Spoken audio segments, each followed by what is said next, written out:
जब good morning बोला जाता है तो क्या आप रिप्लाई करते हैं? आज कितनी डेट है? 3 फरवरी 2025 की 26। अभी 25 में तो नहीं चल रहे ना? देखिए, आज 3 फरवरी है। 3 फरवरी 1996 ईस्वी को दुती चंद जी का जन्म हुआ था। उनका जन्म हुआ था उड़ीसा के जाजपुर जिले में। अब वो थी कौन दुती चंद? आपको पता है कौन थी? वो थी भारत की अंतरराष्ट्रीय व्यक्तिगत स्प्रिंट और 100 मीटर स्प्रिंट इवेंट की प्रसिद्ध महिला खिलाड़ी। अब ये स्प्रिंट क्या होता है?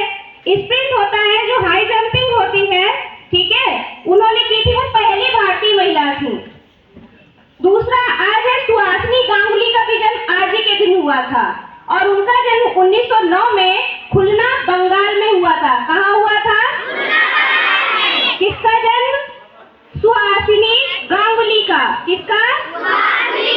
और दूसरा किसका जन्म हुआ था? दुती चंद का। अब वो कौन थी? सुहासिनी गांगुली कौन थी? सुहासिनी गांगुली थी भारतीय स्वतंत्रता सेनानी थी। कौन थी ये? भारतवर्ष की आजादी उनके जीवन का सबसे बड़ा सपना था।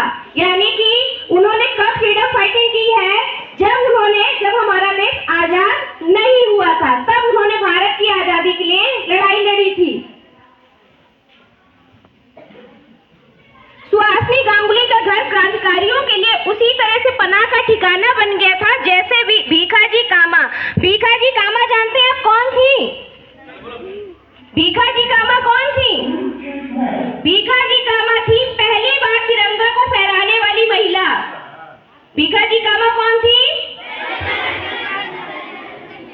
तो इन लोगों का, सुहासिनी गांगुली और भीखाजी कामा, हम लोग बहुत कम ही जानते हैं। इनका भी भारतीय स्वतंत्रता में महत्वपूर्ण योगदान है।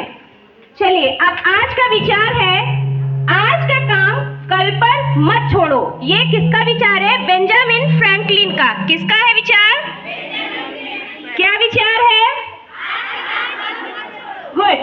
अब दूसरा विचार है महात्मा गांधी जी का, कमजोर कभी क्षमा नहीं कर सकता। क्षमा करना ताकतवर का गुण है। इसका मतलब आप समझते हैं? इसका मतलब आप समझते हैं? जो व्यक्ति कमजोर है, दुर्बल है, वो दूसरों को क्षमा क्या ही करेगा, क्योंकि उसके पास जब शक्ति ही नहीं है तो प्रहार तो कर नहीं सकता है। बताइए, किसी को प्रताड़ित कर सकता है? नहीं। यदि कोई ताकतवर व्यक्ति दूसरों को क्षमा करता है, तब उसको क्षमा का गुण कहा जाएगा, अन्यथा नहीं। ये किसका